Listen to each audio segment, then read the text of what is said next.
नमस्कार दोस्तों, हमारे चैनल पर आपका स्वागत है, जहां हर रात आपको एक नया डर, रहस्य और रोमांचक अनुभव मिलेगा। हम लाते हैं आपके लिए ऐसी डरावनी कहानियां जो न केवल आपकी धड़कनें तेज कर देंगी, बल्कि आपके भीतर एक अजीब सा खौफ भी जगा देंगी। वो खौफ जो रात भर सोने नहीं देगा और हर कोने में किसी अजनबी की हलचल महसूस होगी।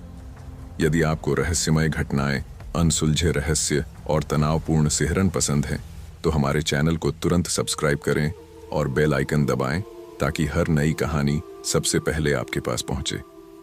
यहाँ पर कुछ भी हो सकता है और कभी भी कोई रहस्य आपके सामने आ सकता है। ये चैनल किसी भी अजनबी के कदमों की आवाज़, किसी चुप्पी में छुपे खतरों की गूंज और अंधेरे में लुप्त होती घटनाओं का घर है। एक डरावनी यात्रा के लिए तैयार हो जाइए, क्योंकि हम लाते हैं ऐसी कहानियाँ जो आपके दिल को धड़काते हुए आपको एक नई दुनिया में ले जाएंगी। तो चलिए, कहानी की शुरुआत करने से पहले लाइक, कमेंट और शेयर करना न भूलें। इस डरावनी यात्रा का हिस्सा बनिए और हमारे साथ हर पल का खौफ महसूस कीजिए।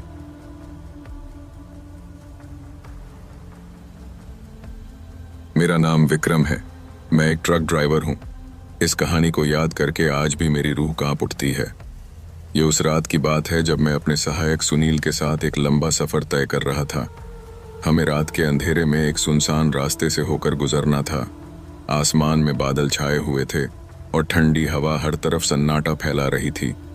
रास्ता बिल्कुल खाली था, न कोई गाड़ी, न कोई इंसान, बस हमारा ट्रक और घुप अंधेरा। सुनील बगल में बैठा जम्हाई ले रहा था। वो थक चुका था, लेकिन मुझे जागना था, क्योंकि हमें अगले दिन सुबह तक माल डिलीवर करना था। भाई, कोई ढाबा दिखे तो रोक लेना, बहुत भूख लगी है, सुनील ने कहा। मैंने सिर हिलाया और आगे सड़क पर नजरें गड़ा दीं। कुछ देर तक हम बिना कोई बात किए चलते रहे। ट्रक की हेडलाइट्स ही इकलौती रोशनी थी जो इस घने अंधेरे को चीर रही थी। तभी अचानक कोहरे के बीच एक हल्की सी रोशनी दिखाई दी। सड़क के किनारे एक पुराना टूटा फूटा सा ढाबा नजर आया। लकड़ी का बना बोर्ड हिल रहा था, जिस पर धुंधले अक्षरों में लिखा था, शर्मा ढाबा।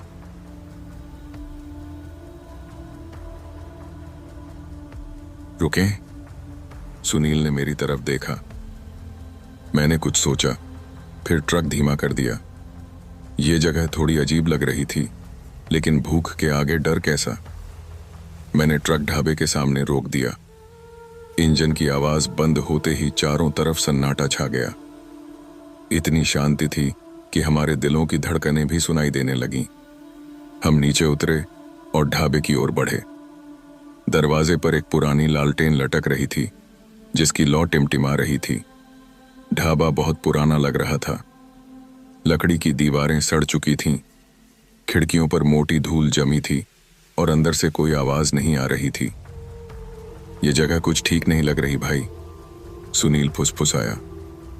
तू भी ना बस वहम पाल लेता है, मैंने हंसते हुए कहा और दरवाजा खोला। जैसे ही हम अंदर घुसे, एक ठंडी हवा का झोंका हमें महसूस हुआ। अंदर अंधेरा था, बस कोनों में धीमी धीमी रोशनी झलक रही थी। टेबल और कुर्सियां जगह जगह गिरी पड़ी थीं। दीवारों पर जले हुए निशान थे, जैसे यहां कभी आग लगी हो।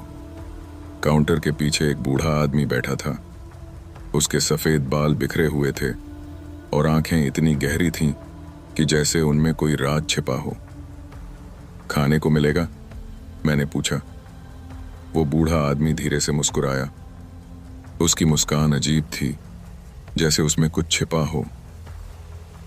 बैठ जाओ, उसने धीमी आवाज में कहा। हम एक टेबल पर बैठ गए। सुनील चारों तरफ देख रहा था, जैसे उसे कुछ अजीब लग रहा हो। भाई, यहां कोई और कस्टमर क्यों नहीं है? उसने धीरे से पूछा। मैंने भी इधर उधर नजर दौड़ाई। सच में इस ढाबे में हम दो ही लोग थे, कहीं कोई और नहीं। तभी अचानक हमें किसी के रोने की आवाज सुनाई दी। वो आवाज इतनी धीमी थी कि हमें लगा शायद हमारा भ्रम होगा, लेकिन सुनील की आंखें चौड़ी हो गईं। भाई, ये आवाज कहाँ से आई? उसने फुसफुसाते हुए कहा। मैंने इधर उधर देखा, लेकिन कुछ नजर नहीं आया। तभी उस बूढ़े आदमी ने हमारी तरफ देखा और उसकी मुस्कान गायब हो गई। तुम लोग जल्दी खाना खा लो और चले जाओ, उसने सख्त लहजे में कहा। उसकी आवाज में कुछ ऐसा था कि मेरे शरीर में सिहरन दौड़ गई। सुनील ने मुझे हाथ से इशारा किया, जैसे कह रहा हो कि कुछ गड़बड़ है। तभी अचानक हमें एक झटके से दरवाजे के बंद होने की आवाज आई। हम दोनों उछल पड़े। दरवाजा बंद हो चुका था, लेकिन उसे बंद किया किसने? हमने पीछे मुड़कर देखा, लेकिन वहां कोई नहीं था। बस वही बूढ़ा आदमी टेबल पर बैठा था, हमें घूरते हुए। सुनील ने धीरे से मेरा हाथ पकड़ा। भाई, हमें यहां से निकलना चाहिए, उसने कांपती आवाज में कहा। लेकिन जैसे ही मैं उठने को हुआ, अचानक कमरे की ट्यूबलाइट झपकने लगी। दीवारों पर टंगे पुराने कैलेंडर और तस्वीरें धीरे धीरे हिलने लगे, और तभी हमें फिर से वो रोने की आवाज सुनाई दी, इस बार पहले से ज्यादा साफ और करीब। यहां कुछ बहुत गलत है, सुनील बुदबुदाया। मैंने तेजी से दरवाजे की तरफ बढ़ने की कोशिश की, लेकिन जैसे ही मैंने दरवाजे को धक्का दिया, वो हिल तक नहीं रहा था।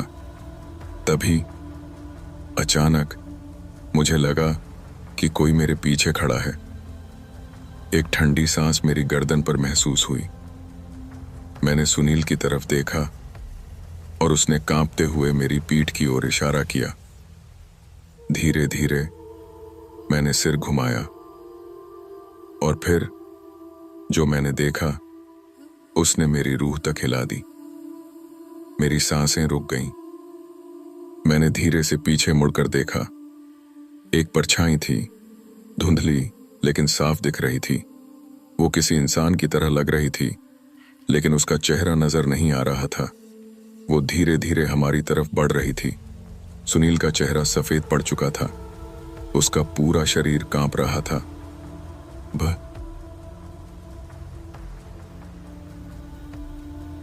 भाई, ये क्या है? उसकी आवाज थरथरा रही थी। मेरे पैर जैसे जड़ हो गए थे, मैं हिल भी नहीं पा रहा था। उस परछाई के कदमों की आहट अब हमें साफ सुनाई दे रही थी। खट खट खट। मैंने अचानक ही सुनील का हाथ पकड़ा और दरवाजे की ओर भागा, लेकिन दरवाजा नहीं खुला। मैंने जोर लगाया, लेकिन वो टस से मस नहीं हुआ। कोई है? कोई है यहां? मैंने जोर से चिल्लाया। बूढ़ा आदमी अब भी वहीं बैठा था। उसकी आंखें खाली हो चुकी थीं। उसकी मुस्कान अब और भी डरावनी लग रही थी। तुम लोग अब नहीं बच सकते, उसकी आवाज गूंजी। सुनील ने डर से कांपते हुए कहा, भाई कुछ करो, हमें यहां से निकलना होगा। परछाई अब हमारे और भी करीब आ चुकी थी। जैसे ही वो हमारे पास पहुंची, ठंडी हवा का एक झोंका हमें महसूस हुआ। अचानक ढाबे की सभी लाइटें बुझ गईं। पूरा कमरा घुप अंधेरे में डूब गया। अब बस एक चीज सुनाई दे रही थी, एक गहरी भयानक सांस की आवाज। सुनील की चीख गूंजी, भाई कुछ अजीब पकड़ा मुझे। मैंने अंधेरे में हाथ बढ़ाया और उसका कंधा पकड़ा, लेकिन तभी मुझे अपने गले पर ठंडा स्पर्श महसूस हुआ, जैसे किसी बर्फीले हाथ ने मुझे पकड़ लिया हो। मैंने जोर से झटका दिया और पीछे हट गया। अंधेरे में मैं कुछ देख नहीं पा रहा था, लेकिन मुझे महसूस हो रहा था कि कोई हमारे बिल्कुल करीब खड़ा था। तभी अचानक ढाबे के अंदर की सभी खिड़कियां जोर से पटकने लगीं। हवा तेज हो गई। ऐसा लग रहा था जैसे तूफान आ गया हो। भाई, हमें कुछ करना होगा, सुनील रोते हुए बोला। मैंने मोबाइल निकाला और टॉर्च ऑन की। जैसे ही रोशनी फैली, मैंने जो देखा उसने मेरे पैरों तले जमीन खींच ली। बूढ़ा आदमी अब अपनी कुर्सी पर नहीं था, वो हवा में झूल रहा था। उसकी आंखें सफेद हो चुकी थीं और उसकी गर्दन टेढ़ी हो गई थी, जैसे किसी ने उसे लटका दिया हो। उसके मुंह से एक आवाज निकली, तुम लोग यहां नहीं बचोगे।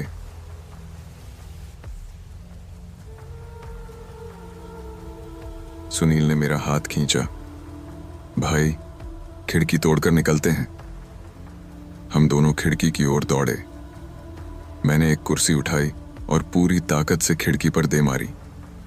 थक, खिड़की टूटी ही नहीं, मानो वो लकड़ी की नहीं लोहे की बनी हो। ये क्या हो रहा है?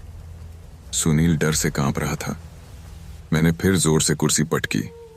इस बार एक हल्की दरार आई, लेकिन तभी पीछे से किसी ने मेरा नाम लिया, विक्रम। वो आवाज किसी इंसान की नहीं थी, वो गहरी, डरावनी और गूंजती हुई थी। मैंने सुनील की तरफ देखा। भाई, तुझे भी ये आवाज सुनाई दी? उसने सिर हिलाया। उसकी आंखों में सिर्फ डर था। हमने पीछे मुड़कर देखा। बूढ़ा आदमी अब हमारी तरफ बढ़ रहा था, लेकिन वो जमीन पर नहीं चल रहा था, वो हवा में तैर रहा था। उसके होंठ हिले और उसने कहा, तुमने मेरी जगह पर कदम रख दिया है, अब तुम जिंदा यहां से नहीं जा सकते। हम दोनों चीख पड़े। तभी खिड़की पर लगी दरार और बड़ी हो गई। मैंने बिना कुछ सोचे पूरी ताकत से उस पर लात मारी। चटाक! इस बार कांच टूट गया। सुनील ने मेरा हाथ पकड़ा और हम दोनों तेजी से खिड़की से बाहर कूद गए। जैसे ही हम ढाबे से बाहर निकले, हवा रुक गई, सन्नाटा छा गया। हमने पीछे मुड़कर देखा, ढाबा वहां नहीं था। हाँ, वो गायब हो चुका था। हम दोनों एक दूसरे को देखने लगे। हमारी सांसें तेज चल रही थीं। भाई, ये सब क्या था? सुनील ने कांपते हुए पूछा। मुझे कुछ समझ नहीं आ रहा था। हम कुछ देर वहीं खड़े रहे, फिर ट्रक की ओर भागे। ट्रक अभी भी वहीं खड़ा था, जैसे कुछ हुआ ही न हो। हम जल्दी से अंदर बैठे, इंजन स्टार्ट किया और वहां से निकल गए।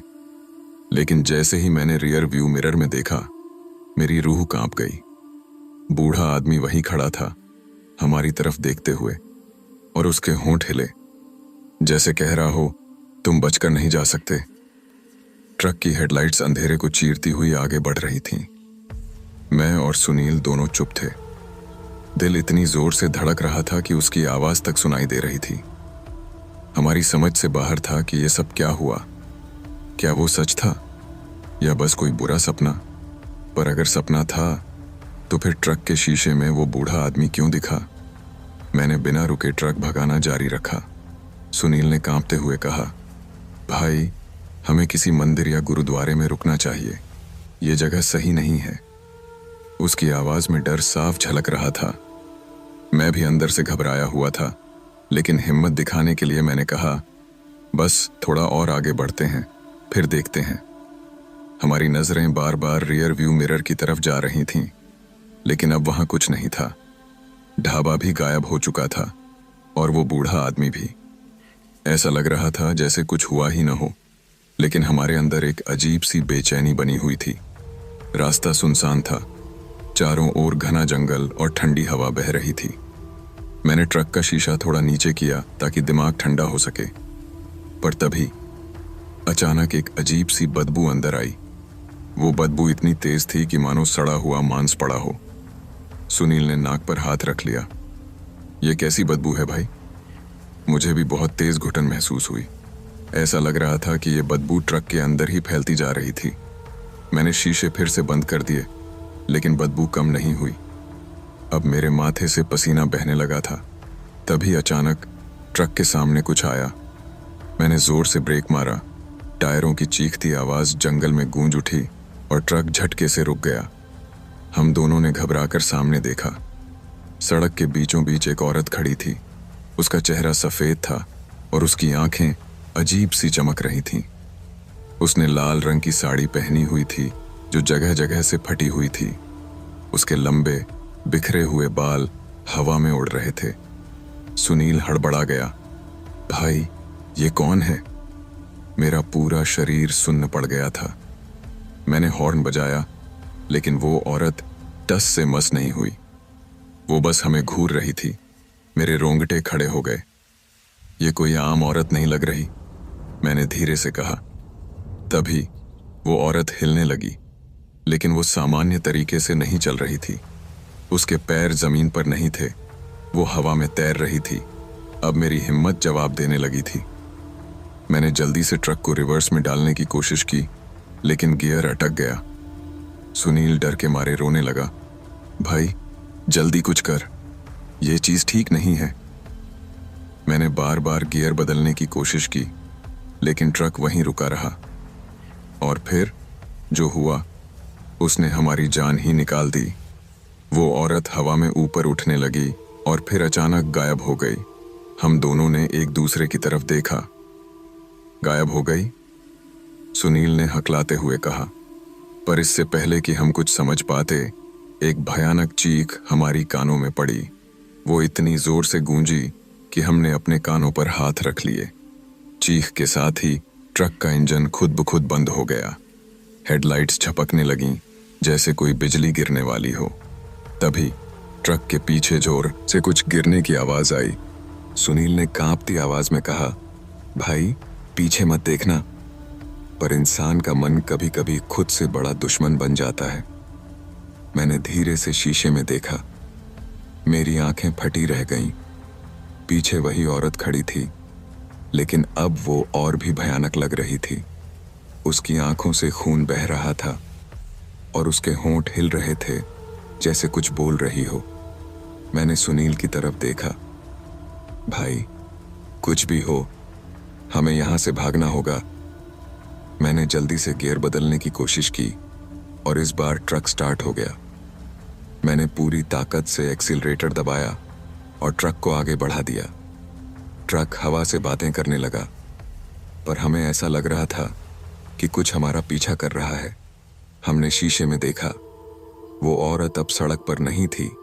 पर तभी सुनील ने डर से चीखते हुए मेरी बांह पकड़ ली। भाई देख। मैंने सामने देखा और मेरी सांस अटक गई। वो औरत अब ट्रक के सामने थी, पर इस बार वो उल्टी थी। उसका सिर नीचे और पैर ऊपर थे और वो हमें घूर रही थी। मैंने हड़बड़ाकर स्टीयरिंग घुमाया और ट्रक जोर से झटका खाकर घूम गया। हमने खुद को बचाने की कोशिश की, लेकिन अचानक ही ट्रक का कंट्रोल मेरे हाथों से छूट गया। ट्रक सीधे सड़क के किनारे खाई में जाने वाला था। मैंने आखिरी कोशिश में ब्रेक लगाया और ट्रक रुक गया। हम दोनों हाँफ रहे थे, पसीने में भीगे हुए। पर जब हमने दोबारा सामने देखा तो वहां कोई नहीं था। न वो औरत, न कोई परछाई, बस सुनसान सड़क और घना अंधेरा। सुनील की आवाज कांप रही थी। भाई ये सब क्या था? मैंने कुछ नहीं कहा। मेरी समझ से बाहर था कि ये सब सच था या हमारा भ्रम। पर एक बात तय थी। हम उस रात किसी ऐसी चीज से टकरा चुके थे जो इंसानों की दुनिया से बाहर थी, और शायद ये अभी खत्म नहीं हुआ था। मेरे हाथ अब भी स्टीयरिंग पर जमे हुए थे, लेकिन शरीर सुन्न हो चुका था। सुनील कांपते हुए सीट से चिपका हुआ था। पूरे ट्रक के अंदर सन्नाटा पसरा था। बस हमारी तेज सांसों की आवाज गूंज रही थी। मैं समझ नहीं पा रहा था कि आगे क्या करना चाहिए। रास्ता बिल्कुल सुनसान था। चारों ओर सिर्फ घना अंधेरा फैला हुआ था। हमें समझ नहीं आ रहा था कि वो औरत कौन थी और क्यों हमारा पीछा कर रही थी। मैंने धीरे धीरे ट्रक को दोबारा स्टार्ट किया, लेकिन इंजन किसी बूढ़े आदमी की हड्डियों की तरह खड़खड़ा रहा था। मेरे माथे से पसीना बह रहा था, पर मैंने हिम्मत नहीं हारी और ट्रक को धीरे धीरे आगे बढ़ाया। सुनील ने कांपती आवाज में कहा, भाई हमें किसी मंदिर जाना चाहिए। ये चीज हमारे पीछे पड़ी है, कहीं हम इसकी वजह से मर न जाएं। उसकी आंखों में डर साफ झलक रहा था। मैंने उसकी बात को नजरअंदाज नहीं किया, पर इस वक्त हमें पहले इस जंगल से बाहर निकलना था। सड़क बिल्कुल सीधी थी, लेकिन ऐसा लग रहा था जैसे वो कभी खत्म ही नहीं हो रही। जितना ट्रक आगे बढ़ा रहे थे, उतना ही जंगल और घना होता जा रहा था। तभी अचानक सड़क के किनारे एक हल्का सा उजाला दिखाई दिया। वो किसी घर की रोशनी नहीं थी, बल्कि जलती हुई मशालें थीं। मैंने ट्रक की स्पीड थोड़ा कम की और ध्यान से देखने लगा। सड़क के दोनों ओर कई लोग खड़े थे। उन्होंने सफेद कपड़े पहने हुए थे और उनके चेहरे पर कोई भाव नहीं थे। सबके हाथों में जलती हुई मशालें थीं और वो बिना हिले डुले बस हमें घूर रहे थे। सुनील ने धीरे से कहा, भाई ये कौन लोग हैं? मैंने कोई जवाब नहीं दिया, लेकिन अंदर से मेरा दिल जोरों से धड़क रहा था। ट्रक धीरे धीरे उन लोगों के पास से गुजर रहा था और वो लोग अपनी जगह से 1 इंच भी नहीं हिले। उनकी आंखें काली थीं, जैसे उनमें जान ही न हो। मैंने ट्रक की स्पीड बढ़ाने की कोशिश की, लेकिन तभी एक जोरदार धमाका हुआ और ट्रक हिलने लगा। ट्रक का एक टायर फट चुका था। ट्रक झटके से रुक गया और हमारी हालत खराब हो गई। मेरे हाथ कांप रहे थे, लेकिन मैंने हिम्मत जुटाई और नीचे उतरने की कोशिश की। सुनील ने मेरा हाथ पकड़ लिया। भाई मत उतर, ये लोग ठीक नहीं लग रहे। मैंने उसकी तरफ देखा और धीरे से कहा, अगर टायर ठीक नहीं किया तो हम यहां से जा भी नहीं पाएंगे। मैंने जैसे ही दरवाजा खोला, वो सारे सफेद कपड़े वाले लोग एक साथ मेरी तरफ देखने लगे। उनकी गर्दनें अचानक से एक अजीब कोण पर मुड़ गईं और उनके होंठ हिलने लगे, लेकिन आवाज नहीं आई। मेरा पूरा शरीर डर से कांप गया। मैंने सुनील से कहा, भाई ट्रक के अंदर ही रहना, मैं जल्दी टायर ठीक करता हूं। लेकिन जब मैंने नीचे उतरकर ट्रक के नीचे झांका तो मेरे पैरों तले जमीन खिसक गई। टायर के पास वही औरत बैठी थी। उसकी आंखों से अब भी खून बह रहा था और वो धीरे धीरे हंस रही थी। उसके होंठ हिल रहे थे और वो कोई मंत्र जैसा कुछ बड़बड़ा रही थी। मेरे मुंह से चीख निकलने ही वाली थी कि अचानक ट्रक के शीशे पर किसी ने जोर से थपकी मारी। मैंने जल्दी से ऊपर देखा तो सुनील शीशे के अंदर से कुछ इशारा कर रहा था। वो बुरी तरह से हिल रहा था, जैसे कोई उसे ट्रक के अंदर ही पकड़ रहा हो। मैंने बिना कुछ सोचे ट्रक के दरवाजे की तरफ भागने की कोशिश की, लेकिन तभी उन सफेद कपड़े वाले लोगों ने धीरे धीरे अपने हाथ उठाए और एक साथ बोलना शुरू कर दिया। उनकी आवाजें बहुत डरावनी थीं, जैसे कई लोगों की चीखें एक साथ सुनाई दे रही हों। ट्रक के अंदर से सुनील की जोरदार चीख सुनाई दी। मैंने बिना कुछ सोचे ट्रक का दरवाजा खोला और अंदर कूद गया। जैसे ही मैं अंदर आया, ट्रक की लाइट्स अपने आप जलने बुझने लगी। हॉर्न बिना रुके बजने लगा। ट्रक खुद ब खुद आगे पीछे हिलने लगा, जैसे कोई उसे हिला रहा हो। सुनील अपनी सीट पर नहीं था। वो ट्रक के फर्श पर पड़ा था। उसकी आंखें ऊपर चढ़ी हुई थीं और उसका शरीर कांप रहा था। मैंने घबराकर उसे उठाने की कोशिश की, लेकिन जैसे ही मैंने उसे छुआ, उसकी पूरी बॉडी बॉडी हवा में उठने लगी। मैंने पीछे हटते हुए जोर से चिल्लाया, सुनील क्या हो रहा है तुझे? पर उसके कानों पर कोई असर नहीं पड़ा। उसके मुंह से अजीब सी गहरी आवाजें आ रही थीं, जैसे कोई और उसमें घुस चुका हो। ट्रक की खिड़कियों के बाहर अब भी वही सफेद कपड़े वाले लोग खड़े थे, पर इस बार उनके होंठ खून से सने हुए थे और उनके चेहरे से मांस लटक रहा था। मैंने किसी तरह हिम्मत जुटाई और ट्रक स्टार्ट करने की कोशिश की, पर ट्रक स्टार्ट नहीं हुआ। मैंने दोबारा कोशिश की। इस बार इंजन घड़घड़ाया और फिर बंद हो गया। तभी ट्रक के अंदर किसी के हंसने की आवाज आई। मैंने डर के मारे सुनील की तरफ देखा। वो आग अब भी हवा में था, लेकिन उसकी आंखें मुझ पर टिकी थीं। उसने धीरे से कहा, अब तुम बचकर नहीं जा सकते।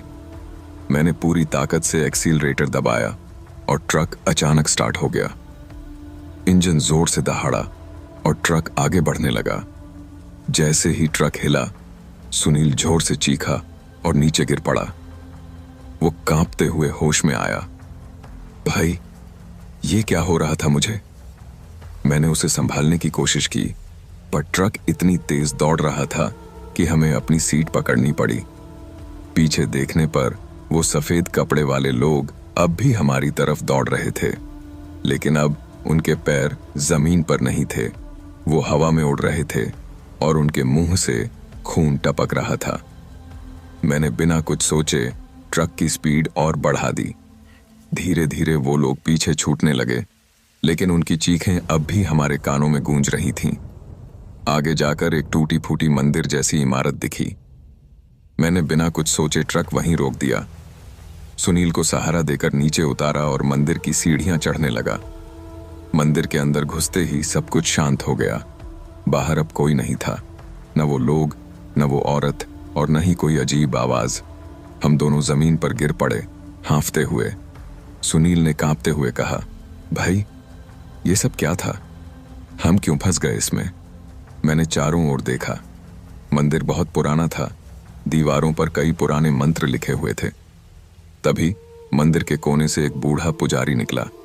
उसकी आंखों में गहरी चमक थी। उसने हमें ध्यान से देखा और धीरे से कहा, तुम लोगों ने उस रास्ते पर कदम रख दिया है जहां मौत भी जाने से डरती है। हम दोनों मंदिर के ठंडे फर्श पर पड़े हाँफ रहे थे। पूरे शरीर से पसीना बह रहा था, जैसे हमने मौत को बहुत करीब से देखा हो। मंदिर के अंदर घुप अंधेरा था, बस दीवारों पर लगे पुराने दियों की हल्की रोशनी थी। मैंने चारों ओर नजर दौड़ाई। मंदिर काफी पुराना लग रहा था, जैसे कई दशकों से कोई यहाँ आया ही न हो। दीवारों पर अजीब आकृतियां बनी थीं, जिनमें कुछ लोग आग में जल रहे थे, कुछ के चेहरे भयानक दिख रहे थे। उन चित्रों को देखकर मेरे रोंगटे खड़े हो गए। सुनील अब भी कांप रहा था, उसकी आंखें डर से फैली हुई थीं। तभी मंदिर के कोने से एक बूढ़ा पुजारी निकला। उसका चेहरा झुर्रियों से भरा हुआ था, लेकिन उसकी आंखों में अजीब सी चमक थी। उसने हमें ध्यान से देखा और धीरे से कहा, तुम लोगों ने उस रास्ते पर कदम रख दिया है जहां मौत भी जाने से डरती है। उसकी आवाज गहरी और रहस्यमयी थी। मेरे गले से शब्द नहीं निकल रहे थे। सुनील ने किसी तरह हिम्मत जुटाकर पूछा, बाबा, ये सब क्या हो रहा है? वो लोग कौन थे? वो औरत कौन थी? पुजारी ने हमें बैठने का इशारा किया और खुद भी एक पुराने लकड़ी के चबूतरे पर बैठ गया।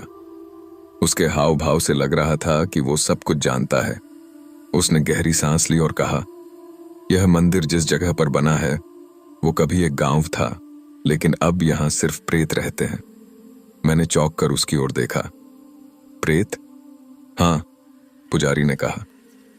बहुत साल पहले यहां एक गांव हुआ करता था जिसमें करीब 100 लोग रहते थे। गांव के बाहर एक काली माई का मंदिर था जिसे बहुत पवित्र माना जाता था। लोग वहां पूजा करने जाते थे और कहते थे कि देवी उनकी रक्षा करती हैं। लेकिन एक दिन गांव में कुछ अजनबी लोग आए। उन्होंने गांव वालों को लालच दिया कि अगर वो मंदिर को तोड़ दें तो उन्हें सोने से भरे घड़े मिल सकते हैं।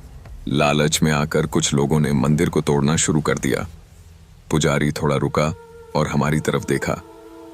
मैंने महसूस किया कि उसकी आंखों में गहरी उदासी थी।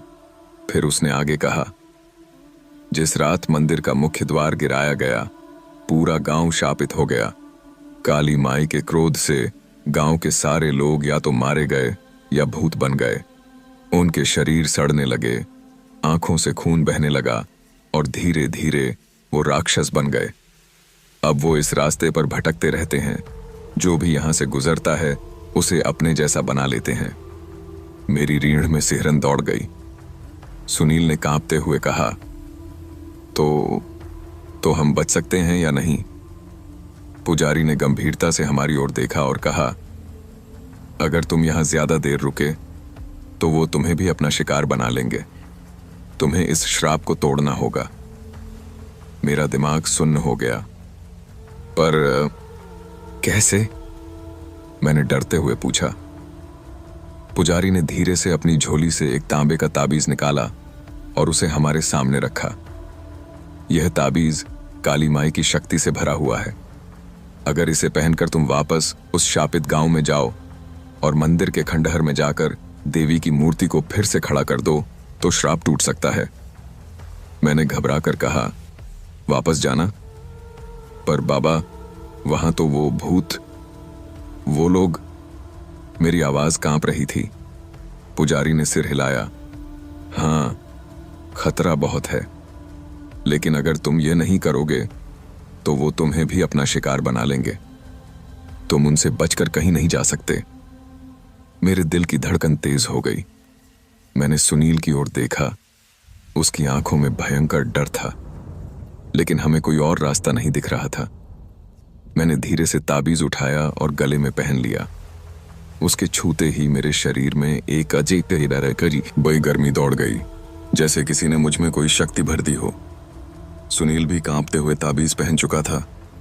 पुजारी ने हमें आशीर्वाद दिया और कहा, जल्दी जाओ, इससे पहले कि वो तुम्हें ढूंढ लें। हम दोनों ने मंदिर का दरवाजा खोला और बाहर झांका। बाहर घना अंधेरा था, लेकिन अब हवाओं में पहले जैसी सरसराहट नहीं थी। मैंने सुनील का हाथ पकड़ा और धीरे धीरे ट्रक की ओर बढ़ने लगा। हमारी हर एक चाल संभल कर रखनी थी, क्योंकि हमें पता नहीं था कि कब और कहां से वो भूतिया लोग हमारे सामने आ जाएंगे। हम ट्रक तक पहुंच गए और जल्दी से अंदर बैठे। ट्रक के चारों ओर गहरा सन्नाटा था, लेकिन हम जानते थे कि यह शांति सिर्फ तूफान से पहले की शांति थी। मैंने इंजन चालू किया और इस बार ट्रक बिना किसी दिक्कत के स्टार्ट हो गया। हमने ट्रक मोड़कर वापस उसी गांव की ओर चलना शुरू कर दिया। रास्ता पहले से भी ज्यादा डरावना लग रहा था। हर पेड़ की परछाई किसी खौफनाक राक्षस जैसी दिख रही थी और हवा में अजीब सी फुसफुसाहटें सुनाई दे रही थीं। जैसे ही हम गांव के पास पहुंचे, ट्रक अपने आप बंद हो गया। मेरे हाथ पैर ठंडे पड़ गए। मैंने दोबारा स्टार्ट करने की कोशिश की, लेकिन इंजन ने कोई जवाब नहीं दिया। हमारी नजरें धीरे धीरे ट्रक के शीशे की ओर गईं और जो हमने देखा उसने हमारे होश उड़ा दिए। शीशे के बाहर वही औरत खड़ी थी। उसकी आंखों से अब भी खून टपक रहा था, लेकिन इस बार उसके चेहरे पर अजीब सी मुस्कान थी। उसने धीरे धीरे अपना हाथ बढ़ाया और ट्रक के दरवाजे पर रखा, और तभी ट्रक के चारों ओर सफेद कपड़े वाले लोग फिर से प्रकट हो गए। उनकी आंखें जल रही थीं, उनके होंठ हिल रहे थे, लेकिन उनकी आवाजें सुनाई नहीं दे रही थीं। धीरे धीरे वो ट्रक के चारों ओर घूमने लगे, जैसे कोई अनुष्ठान कर रहे हो। सुनील ने डर से मेरा हाथ पकड़ लिया। भाई, अब क्या करें? मैंने अपनी जेब में हाथ डाला और ताबीज को कसकर पकड़ लिया। हम जानते थे कि अब हमें इस श्राप को तोड़ना ही होगा, वरना आज की रात हमारी आखिरी रात होगी। ट्रक के चारों ओर खड़े सफेद कपड़े पहने लोग अब धीरे धीरे आगे बढ़ रहे थे। उनकी आंखों में कोई भाव नहीं था, बस एक ठंडी चमक थी जो हमारे शरीर में डर का संचार कर रही थी। मेरे हाथ पैर सुन्न होने लगे, लेकिन मैं जानता था कि अगर हमने हिम्मत नहीं दिखाई तो आज की रात हमारी आखिरी रात होगी। सुनील की सांसें तेज हो गई थीं। वह बगल में सिमट कर बैठ गया और फुसफुसाया, भाई, अब क्या करेंगे? मैंने अपनी जेब में ताबीज को कसकर पकड़ा और धीरे से कहा, हमें मंदिर तक पहुंचना होगा। जो भी हो जाए, हमें यह श्राप तोड़ना ही होगा। मैंने ट्रक का दरवाजा खोला और जैसे ही मैं नीचे उतरा, चारों ओर खड़े लोग अचानक एक अजीब सी फुसफुसाहट करने लगे। उनके होंठ हिल रहे थे, लेकिन कोई आवाज नहीं निकल रही थी। हवा और ठंडी हो गई थी और ऐसा लग रहा था जैसे पूरा वातावरण हमें अपनी गिरफ्त में लेने की कोशिश कर रहा हो। सुनील भी मेरे पीछे पीछे नीचे उतरा, लेकिन उसका शरीर अब भी कांप रहा था। उसने धीरे से कहा, भाई, ये लोग हमें घूर क्यों रहे हैं? मैंने गौर किया कि उन लोगों की आंखें हमारे ताबीज पर टिकी हुई थीं। शायद यही कारण था कि उन्होंने अब तक हम पर हमला नहीं किया था। मैंने सुनील का हाथ पकड़ा और धीरे धीरे मंदिर की ओर बढ़ने लगा। हमारे हर कदम के साथ वे लोग भी हमारे साथ साथ चल रहे थे, लेकिन उन्होंने हमें छुआ नहीं। ऐसा लग रहा था जैसे वे हमारी परीक्षा ले रहे हों, देख रहे हों कि हम डर कर भागते हैं या आगे बढ़ते हैं। अचानक हमारे पीछे एक तेज चीख गूंजी। मैंने मुड़कर देखा तो वही औरत खड़ी थी। उसकी आंखों से अब और ज्यादा खून बह रहा था और उसके लंबे बाल हवा में उड़ रहे थे। उसकी हड्डियां साफ दिख रही थीं और उसका चेहरा गुस्से से लाल हो गया था। उसने ऊंची आवाज में चिल्लाकर कहा, तुम दोनों यहां से भाग नहीं सकते। अब तुम भी हमारे साथ रहोगे, हमेशा के लिए। सुनील ने डर के मारे मेरी बांह पकड़ ली। मैंने खुद को संभाला और धीरे से कहा, हमें मंदिर तक पहुंचना ही होगा, वरना ये हमें मार डालेंगे। मैंने सुनील का हाथ पकड़ा और दौड़ना शुरू कर दिया। सफेद कपड़े वाले लोग अचानक जमीन पर गिरने लगे, जैसे कोई शक्ति उन्हें रोक रही हो, लेकिन वो औरत अब भी हमारे पीछे थी। हम घने जंगल से होते हुए मंदिर की ओर भागे। हर तरफ अंधेरा था और हवा में अजीब सी गंध थी। पेड़ झुककर हमारे रास्ते को रोकने की कोशिश कर रहे थे, लेकिन हमने हार नहीं मानी। मंदिर की टूटी हुई सीढ़ियां दिखने लगी थीं। बस कुछ ही कदम और हम वहां पहुंच सकते थे।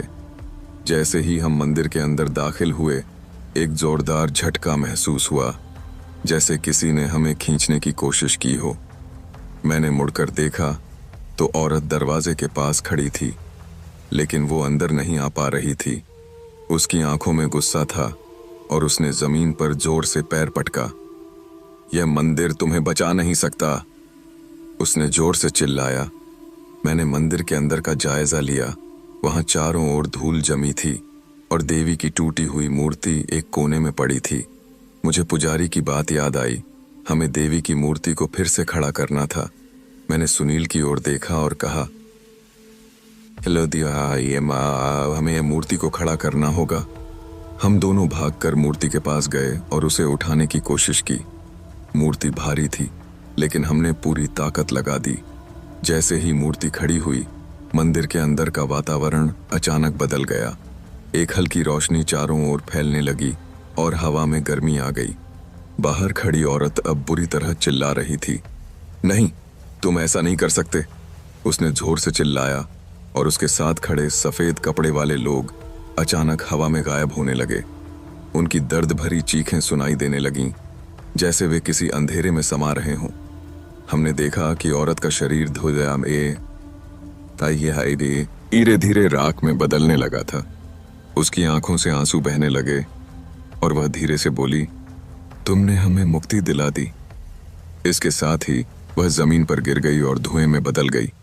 पूरा वातावरण शांत हो गया। हवाएं रुक गईं और मंदिर में जल रहे दियों की लौ तेज हो गई। सुनील ने कांपती आवाज में कहा, भाई, लगता है श्राप टूट गया। मैंने सिर हिलाया और मंदिर के द्वार से बाहर देखा। चारों ओर एक अलग सी शांति थी। जंगल अब पहले जैसा डरावना नहीं लग रहा था और हवा भी सामान्य हो गई थी। हमने राहत की सांस ली और धीरे धीरे मंदिर की सीढ़ियों से नीचे उतरे। ट्रक अब भी वहीं खड़ा था, लेकिन अब उस पर कोई निशान नहीं था। हमने जल्दी से ट्रक में बैठकर इंजन स्टार्ट किया। इस बार ट्रक बिना किसी परेशानी के चल पड़ा। हमने गांव से बाहर निकलते हुए पीछे मुड़कर देखा। मंदिर अब भी वहीं खड़ा था, लेकिन अब वह डरावना नहीं लग रहा था। ऐसा लग रहा था जैसे वहां कोई पवित्र शक्ति आ गई हो। हमने एक दूसरे की ओर देखा और बिना कुछ कहे ट्रक को तेजी से चलाने लगे। अब हम सिर्फ यहां से दूर जाना चाहते थे, जितना जल्दी हो सके। यह एक ऐसा अनुभव था जिसे हम कभी नहीं भूल सकते थे। हमने मौत को करीब से देखा था, लेकिन हमने हिम्मत नहीं हारी। हमने एक श्राप को तोड़ा था और कई आत्माओं को मुक्ति दिलाई थी। सुनील ने गहरी सांस लेते हुए कहा, भाई, अब से हम कभी भी किसी अनजान जगह पर नहीं रुकेंगे। मैंने हल्की मुस्कान के साथ कहा, हाँ, अब से हमें बहुत सोच समझकर सफर करना होगा। हमारी गाड़ी तेजी से सड़क पर दौड़ रही थी और धीरे धीरे वह श्रापित जगह हमारे पीछे छूटती जा रही थी। लेकिन मैं जानता था कि यह कहानी हमेशा हमारे साथ रहेगी, एक डरावनी याद की तरह, जो हमें हर कदम पर सतर्क रहने की सीख देगी। ट्रक अब भी सड़क पर दौड़ रहा था, लेकिन हमारे मन में अब भी डर का साया मंडरा रहा था। हमने सोचा था कि सब कुछ खत्म हो गया, मगर हकीकत कुछ और थी। घड़ी रात के 3 बजा रही थी और सड़क के दोनों ओर घना जंगल फैला था। दूर दूर तक कोई आबादी नहीं थी। ठंडी हवा हमारी खिड़कियों से अंदर आ रही थी, लेकिन इसके बावजूद मेरे शरीर से पसीना बह रहा था। मुझे लग रहा था जैसे कोई हमें अब भी देख रहा हो। सुनील चुपचाप बैठा था। उसकी आंखें थकी हुई थीं, लेकिन वह भी पूरी तरह से जाग रहा था। अचानक ट्रक के पीछे से हल्की खटखटाने की आवाज आई। मेरे हाथ स्टीयरिंग पर जम गए। हमने किसी को ट्रक में चढ़ते नहीं देखा था। फिर यह आवाज कैसी थी? मैंने सुनील की तरफ देखा। वह भी मुझे घूर रहा था, जैसे उसने भी आवाज सुनी हो। मैंने धीमे स्वर में कहा, क्या तुमने सुना? सुनील ने धीरे से सिर हिलाया और हल्की आवाज में बोला, भाई, कोई पीछे है। उसके शब्द सुनकर मेरे शरीर में झुरझुरी दौड़ गई। मैंने ट्रक को धीरे किया और धीरे धीरे सड़क किनारे रोक दिया। पूरी सड़क पर घना अंधेरा था। केवल ट्रक की हेडलाइट्स थोड़ा सा इलाका रोशन कर रही थीं। हम दोनों ने डरते डरते पीछे की ओर देखा। ट्रक की छत से खटखटाने की आवाज अब तेज हो गई थी, जैसे कोई वहां ऊपर चल रहा हो। सुनील ने हिम्मत जुटाकर धीरे से कहा, भाई, क्या देखना चाहिए? मेरी भी हिम्मत नहीं हो रही थी, लेकिन अगर हमने देखा नहीं तो ये डर हमें और ज्यादा घेर लेगा। मैंने ट्रक का दरवाजा खोला और नीचे उतरा। सुनील भी मेरे पीछे पीछे आया। हमने धीरे से ट्रक के पिछले हिस्से की तरफ देखा। वहां कुछ नहीं था, सब कुछ शांत था, जैसे कुछ हुआ ही ना हो। लेकिन जैसे ही हमने ट्रक की छत की ओर देखा, हमारे पैरों तले जमीन खिसक गई। छत पर वही औरत बैठी थी। उसकी पीठ हमारी तरफ थी और उसके बाल बिखरे हुए थे। उसका शरीर झुका हुआ था और वह धीरे धीरे कुछ बड़बड़ा रही थी। उसकी आवाज बहुत धीमी थी, लेकिन सुनाई दे रही थी। ऐसा लग रहा था जैसे वह किसी मंत्र का जाप कर रही हो। हम दोनों के शरीर ठंडे पड़ गए। हमने सोचा था कि हमने उस आत्मा को मुक्ति दिला दी थी, लेकिन वह अब भी हमारे साथ थी। मेरा दिमाग तेजी से दौड़ने लगा। हमने मंदिर में देवी की मूर्ति खड़ी कर दी थी, तो फिर यह आत्मा वापस कैसे आ गई? अचानक औरत ने अपनी गर्दन मोड़ी, लेकिन उसने सिर्फ गर्दन ही नहीं मोड़ी, उसकी गर्दन पूरी तरह उल्टी हो गई थी। उसकी लाल आंखें हमें घूर रही थीं और उसका मुंह धीरे धीरे खुलने लगा। उसके मुंह से खून टपक रहा था। हम दोनों घबराकर पीछे हटे। तभी उसने एक जोरदार चीख मारी और उसका शरीर हवा में उठने लगा। ट्रक हिलने लगा जैसे किसी ने उसे झकझोर दिया हो। सुनील ने डर कर मेरी बांह पकड़ ली और चीखते हुए बोला, भाई, यहां से भागो। मैंने तुरंत ट्रक का दरवाजा खोला और ड्राइवर सीट पर कूदकर बैठ गया। सुनील भी किसी तरह अंदर घुसा और दरवाजा बंद कर दिया।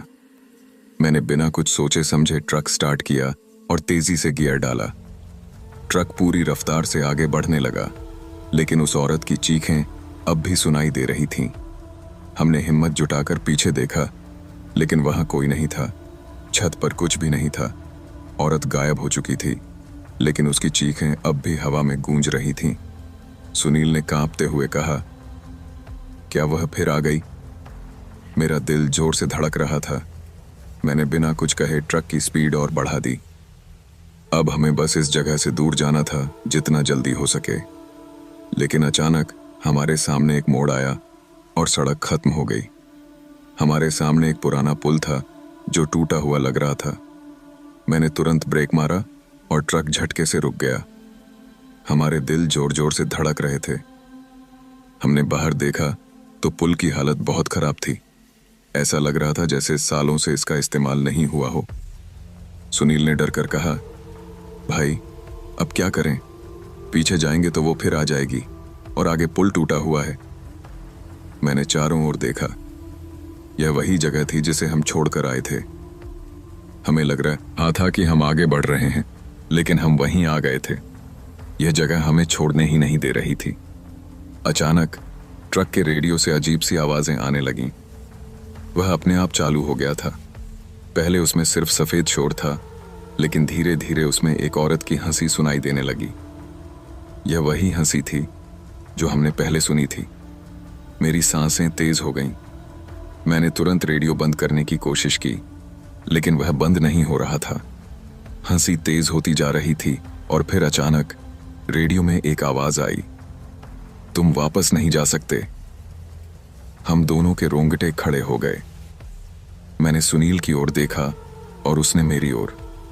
अब हमें समझ आ गया था कि यह आत्मा हमें इतनी आसानी से नहीं छोड़ने वाली थी। हमने ट्रक की हेडलाइट्स को और तेज किया और चारों ओर देखा। हमें कुछ दूरी पर एक पुरानी इमारत दिखी। ऐसा लग रहा था जैसे वह कोई पुराना सरकारी दफ्तर था जो अब खंडहर बन चुका था। सुनील ने कांपते हुए कहा, भाई, शायद हमें वहां जाकर देखना चाहिए। शायद वहां कोई रास्ता मिले। मैं भी यही सोच रहा था। ट्रक अब बेकार था, क्योंकि आगे जाने का कोई रास्ता नहीं था। हमें पैदल ही जाना था। मैंने जेब से ताबीज निकाला और उसे कसकर पकड़ लिया। हमें जो भी करना था, जल्दी करना था। हमने ट्रक का दरवाजा खोला और धीरे धीरे इमारत की ओर बढ़ने लगे। हर कदम के साथ ऐसा लग रहा था जैसे कोई हमें देख रहा हो।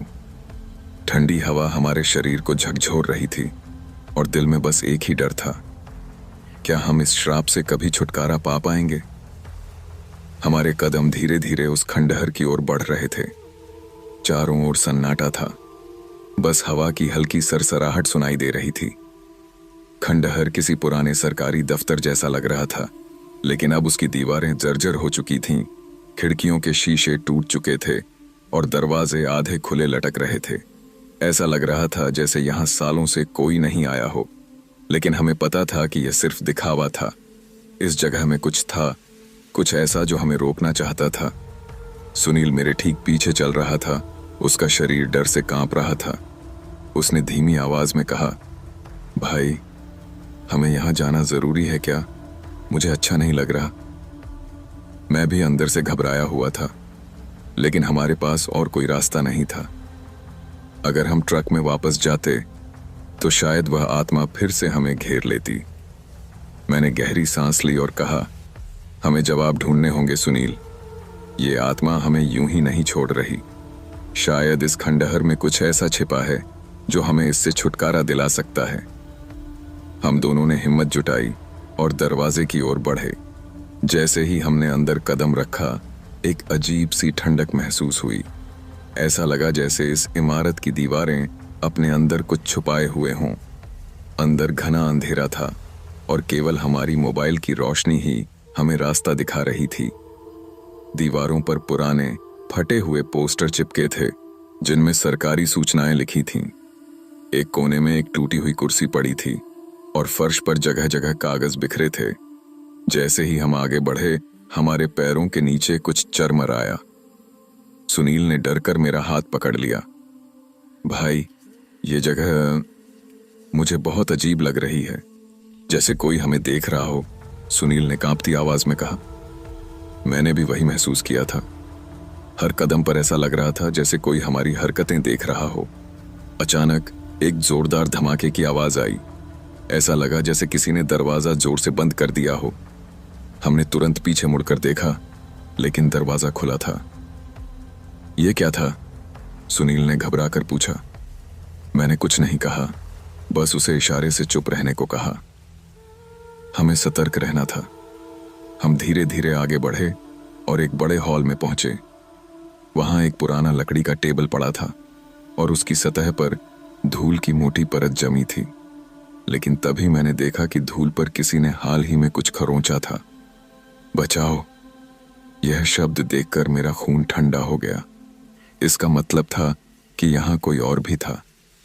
अचानक एक कोने से एक अजीब सी फुसफुसाहट सुनाई देने लगी। हम दोनों बुत बने वहीं खड़े रह गए।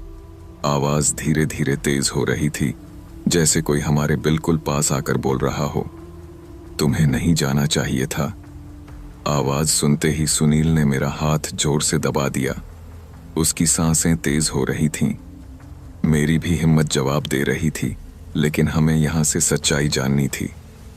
मैंने हिम्मत जुटाकर आवाज की दिशा में मोबाइल की रोशनी डाली।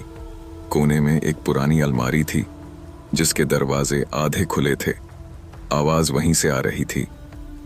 मैंने सुनील की ओर देखा और इशारा किया कि हम अलमारी के पास जाएं।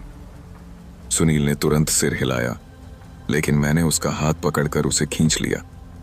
हम धीरे धीरे अलमारी की ओर बढ़े। मेरी धड़कन इतनी तेज हो रही थी कि मुझे लग रहा था कि वह पूरे हॉल में गूंज रही होगी। जैसे ही हमने अलमारी के पास पहुंचकर दरवाजा खोला, हमारी आंखें फटी की फटी रह गईं। अलमारी के अंदर एक औरत की तस्वीर थी। वह वही औरत थी जिसे हमने पहले देखा था। लंबे काले बाल, सफेद साड़ी और लाल आंखें। लेकिन तस्वीर पर किसी ने खून से कुछ लिखा था, मुझे यहां से निकालो। तभी एक जोरदार हवा का झोंका आया और हमारी मोबाइल की रोशनी बंद हो गई। पूरा हॉल अंधेरे में डूब गया। सुनील घबराकर चिल्लाया, भाई, अब क्या करें? तभी हमें महसूस हुआ कि हॉल में कोई और भी था। हमारी सांसें थम गईं। एक धीमी सी हंसी गूंजी और उसके साथ ही हमें अपने पीछे किसी की परछाई दिखी। हमने मुड़कर देखा और वहां वही औरत खड़ी थी, लेकिन इस बार वह पहले से भी ज्यादा डरावनी लग रही थी। उसका मुंह खुला था और उससे अजीब सा काला धुआं निकल रहा था। तुम भाग नहीं सकते। उसकी आवाज हवा में तैर रही थी। सुनील ने डरकर मेरा हाथ पकड़ लिया और कहा, भागो। मैंने बिना कुछ सोचे सुनील का हाथ पकड़ा और तेजी से बाहर की ओर दौड़ा। हमारी मोबाइल की रोशनी वापस आ गई थी और हमने तेजी से दरवाजे की ओर भागना शुरू किया। लेकिन जैसे ही हमने दरवाजा खोला, वहां एक और बड़ा झटका हमारा इंतजार कर रहा था। दरवाजे के बाहर खड़ा था वही आदमी जिसने हमें ढाबे में खाना परोसा था, लेकिन अब उसकी आंखें पूरी तरह काली थीं और उसके चेहरे पर एक डरावनी मुस्कान थी। तुमने उसे जगा दिया, उसने धीमी आवाज में कहा। हम दोनों कांप उठे। हमें समझ में नहीं आ रहा था कि क्या करें। पीछे भूतनी थी और सामने यह आदमी। हमने हिम्मत जुटाई और उसे धक्का देकर बाहर की ओर भागे। हम जैसे ही बाहर आए, हमारी ट्रक की हेडलाइट्स अपने आप जल उठीं। हमें अब भी समझ में नहीं आ रहा था कि यह सब क्या हो रहा है, लेकिन अब हमारे पास सोचने का समय नहीं था। हमें बस यहां से भागना था। हम ट्रक की ओर दौड़े और जल्दी से अंदर घुसे। मैंने इंजन स्टार्ट किया और ट्रक पूरी रफ्तार से आगे बढ़ने लगा। लेकिन जैसे ही हमने सड़क पर कदम रखा, हमारी आंखों के सामने कुछ ऐसा दिखा जिसने हमारी रूह कंपा दी। सड़क पर खून के निशान बने थे और ठीक हमारे सामने एक पुराना टूटा हुआ ढाबा खड़ा था। वही ढाबा जहां से हमने यह सब शुरू किया था। हम चिल्ला उठे। हम इतनी दूर भाग आए थे, फिर भी हम वहीं वापस आ गए थे। हमें समझ नहीं आ रहा था कि यह सब हमारे साथ क्यों हो रहा है। तभी रेडियो अपने आप चालू हो गया और उसमें एक जानी पहचानी हंसी गूंजी। तुम कभी नहीं बच सकते। हमारे दिल जोर से धड़क रहे थे। हमें अब एक चीज समझ आ गई थी, यह आत्मा हमें इतनी आसानी से नहीं छोड़ने वाली थी। हमें कुछ करना होगा, वरना हम हमेशा के लिए इसी जाल में फंस जाएंगे। हमारे पास अब कोई रास्ता नहीं बचा था। उस ढाबे के पास से भागते हुए हमारी उम्मीदें जैसे खत्म हो गई थीं। जब तक हम अपने कदम पीछे नहीं मोड़ते, तब तक उस डरावनी आत्मा का पीछा हमारे साथ चलता रहेगा। सुनील और मैं एक दूसरे को घबराए हुए चेहरों के साथ देख रहे थे। यह सब हमारी समझ से बाहर था। क्या अब हम कभी इस जगह से बाहर निकल पाएंगे, या हमें हमेशा इसी डरावने माहौल में फंस कर रहना होगा? सुनील ने घबराते हुए कहा, क्या हमें अब वही रास्ता अपनाना होगा जो पहले नहीं अपनाया था? मैंने गहरी सांस ली। अगर हम वापस उसी ढाबे में नहीं गए, तो शायद हम यहां से बाहर निकल सकते हैं, मैंने कहा, और मेरी आवाज भी कांप रही थी। हमें अब सही रास्ता चुनने की जरूरत थी, और यह रास्ता एक अलग दिशा में था। हमने फिर से ट्रक को चालू किया और गाड़ी को एक अलग दिशा में मोड़ा। सड़क की गहरी खामोशी के बीच हम दोनों इधर उधर देखते रहे, यह सोचते हुए कि क्या हमें कहीं ना कहीं कोई रास्ता मिल जाएगा। लेकिन जैसे जैसे हम आगे बढ़ते गए, हमें फिर वही हवा महसूस हुई, वही सर्द ठंडक। हमें समझ में आ गया कि वह आत्मा हमारे पीछे आ रही थी। हम जितना भागते, वह उतनी ही पास आती जाती थी। हमारी घबराहट बढ़ने लगी थी, लेकिन एक बात तय थी, हमें अब अपने डर को जीतने के लिए कुछ करना होगा। हमने ट्रक को एक पुराने मंदिर के पास रोका। मंदिर एक खंडहर जैसा था, पूरी तरह से वीरान और सुनसान। सुनील ने मुझे देखा और कहा, क्या हमें यहां रुकना चाहिए? मैंने उसकी आंखों में देखा और कहा, यह आखिरी मौका है। हमें वही तरीका अपनाना होगा जो उस आत्मा से बचने के लिए हमसे कहा गया था। हम दोनों मंदिर के अंदर गए। वहां एक अजीब सी नीरवता थी, जैसे ये जगह भी किसी के इंतजार में हो। अचानक हमें अंदर से कोई आवाज सुनाई दी। ये आवाज एक लोरी जैसी थी और उसे गाने वाला कोई नहीं दिखाई दे रहा था। वह आवाज हमारी नसों में समा रही थी और हमारी आंखों में डर और बेचैनी बढ़ रही थी। ये क्या था? सुनील ने पूछा। उसकी आवाज में घबराहट थी। यह हमें शायद वह आत्मा बुला रही है, मैंने कहा, और हमें अब जो करना था वही करना था। हमें उस आत्मा को हराने के लिए हर कदम सोच समझ कर उठाना था। यह एक अंतिम युद्ध था जो हमें जीतने के लिए लड़ना था। हम मंदिर के बीचों बीच गए, जहां एक पुरानी मूर्ति रखी हुई थी। उस मूर्ति के सामने एक पुरानी किताब पड़ी थी। मैं हाथ में किताब उठाकर पढ़ने लगा। यह एक प्राचीन ग्रंथ था जिसमें वह सब कुछ लिखा था जो हमें उस आत्मा से बचने के लिए जानने की जरूरत थी। हमने जो भी मंत्र पढ़े उसमें एक गहरी शक्ति थी। हम दोनों एक साथ मंत्र पढ़ने लगे। जैसे ही हमने उन मंत्रों का उच्चारण किया, पूरी हवा में बदलाव आ गया। मंदिर की दीवारें भी कांपने लगीं। एक तेज लहर सी चली और तभी वह आत्मा सामने खड़ी हो गई। तुम लोग अब मुझे कैसे हरा सकते हो? उसने कटी हुई आवाज में कहा। मैंने गहरी सांस ली और सुनील को देखा। हम दोनों तैयार थे। हम दोनों अब उस आत्मा से लड़ने के लिए पूरी तरह से तैयार थे। मैंने वो अंतिम मंत्र पढ़ा और जैसे ही मैंने उसे पूरा किया, एक तेज रोशनी मंदिर में भर गई। वही आत्मा दर्द से चीख रही थी। उसकी आंखें काली हो गईं और पूरी जगह कांपने लगी।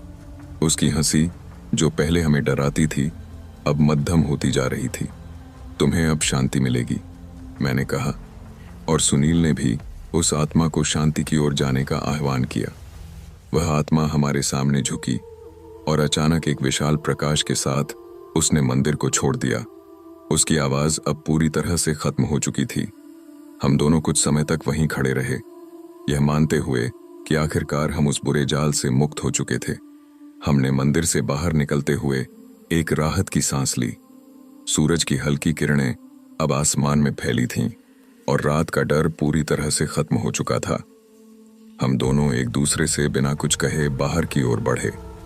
हम जानते थे कि हमें इस भयानक अनुभव से मुक्त हो जाने की खुशी महसूस करनी चाहिए, लेकिन साथ ही हमें यह भी समझ में आ चुका था कि जीवन में कुछ चीजें हैं जो हमें समझने और पार करने के लिए बहुत मुश्किल होती हैं।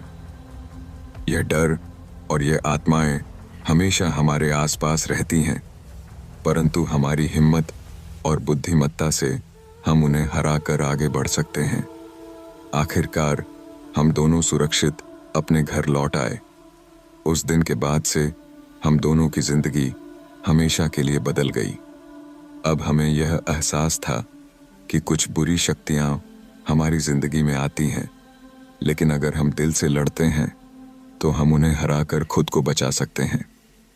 अब जब भी हम किसी अजीब जगह पर होते हैं, हम कभी भी बिना सोचे समझे वहां रुकने की गलती नहीं करते, क्योंकि हमने देखा था कि कुछ ऐसी जगहें होती हैं जो बाहर से शांत दिखती हैं, लेकिन भीतर से बुरी शक्तियां हमें खा सकती हैं। हमें अब यह समझ में आ चुका था कि डर से भागना नहीं, बल्कि उसे सामना करना ही असली जीत है। हमेशा याद रखना, अगर आप किसी डर का सामना करते हैं तो उसे अपनी ताकत बना लो और उसकी गिरफ्त में कभी मत आओ।